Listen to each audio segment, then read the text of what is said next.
Bien, mi nombre es Lorena Cardona. Paso a contarles sobre mi artículo, sobre el texto que escribí para la revista, que se llama Silencios, Memoria del Holocausto. Sobre todo quiero destacar que este texto hace parte de uno de los capítulos de mi tesis de maestría que versa sobre las representaciones del Holocausto en Colombia, tomando como punto de partida el año 1976, momento en el que aparece el primer testimonio de la Shoah en Colombia, y cerrando en el año 2015, momento en el que entrego, por supuesto, la tesis. Silencios, Memoria del Holocausto es un documento que se basa en la obra fotográfica de la fotógrafa Erika Dietes. Silencios es un libro catálogo que nos habla de la construcción visual del Holocausto en Colombia, tomando como base el testimonio y las imágenes de 30 sobrevivientes que para ese momento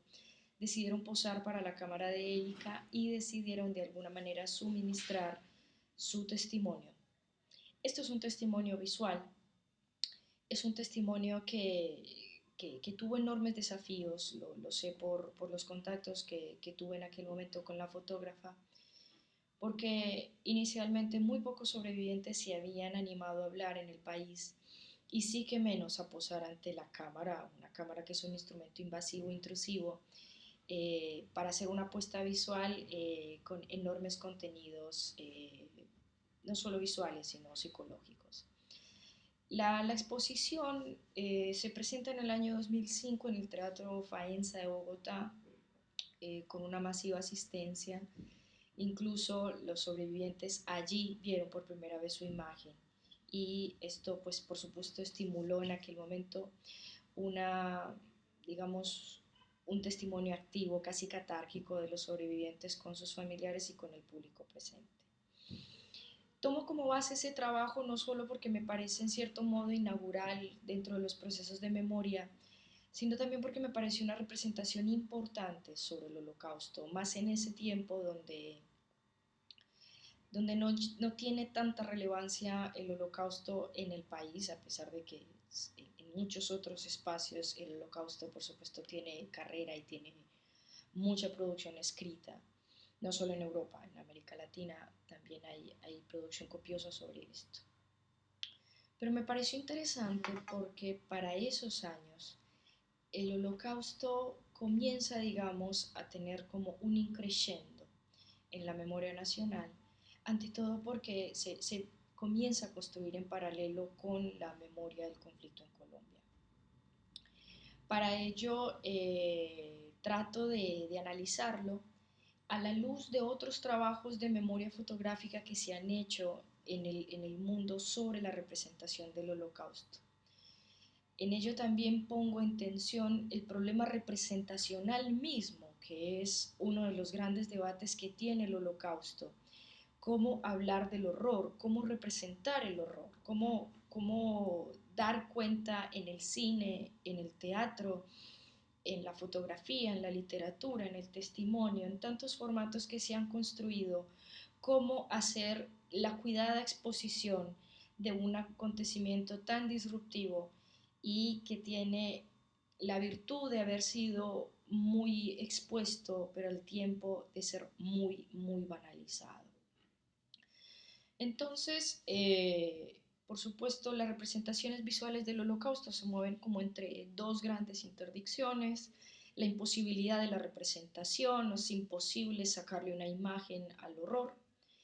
y posteriormente la idea de que si pasó, fue posible, no lo hicieron extraterrestres, lo hicieron humanos, y al ser hecho por humanos puede ser representable porque puede ser comprensible. Así que esto es un debate amplísimo, filosófico ante todo, psicoanalítico, histórico,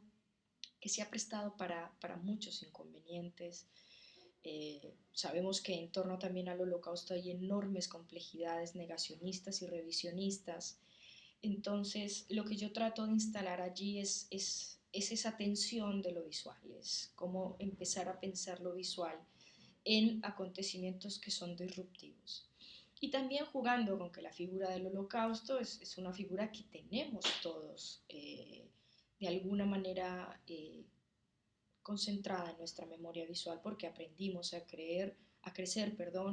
con las imágenes de la Shoah,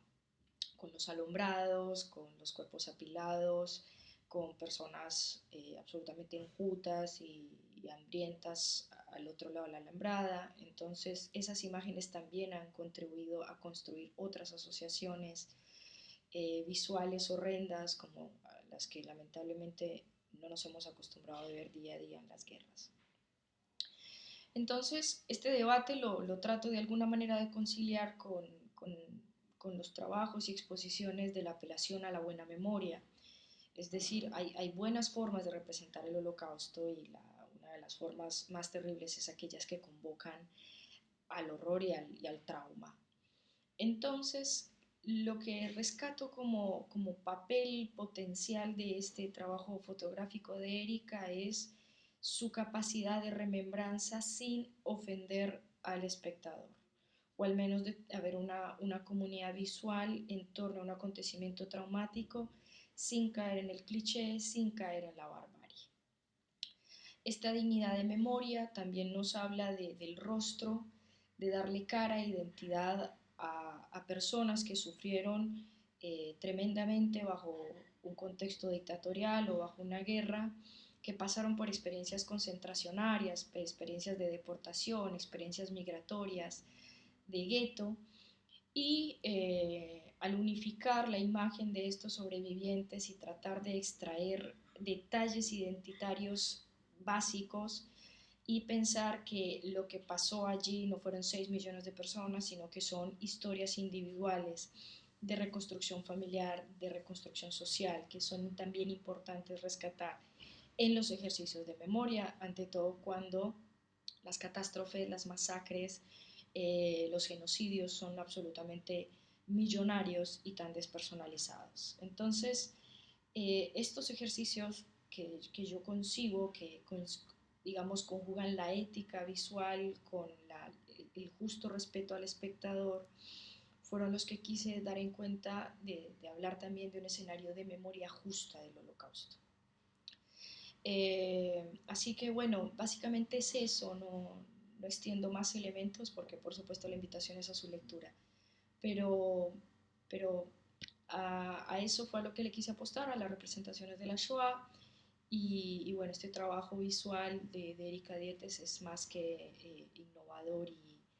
y más que propicio para mí y por supuesto para las personas que se interesan en estos temas de la memoria y por supuesto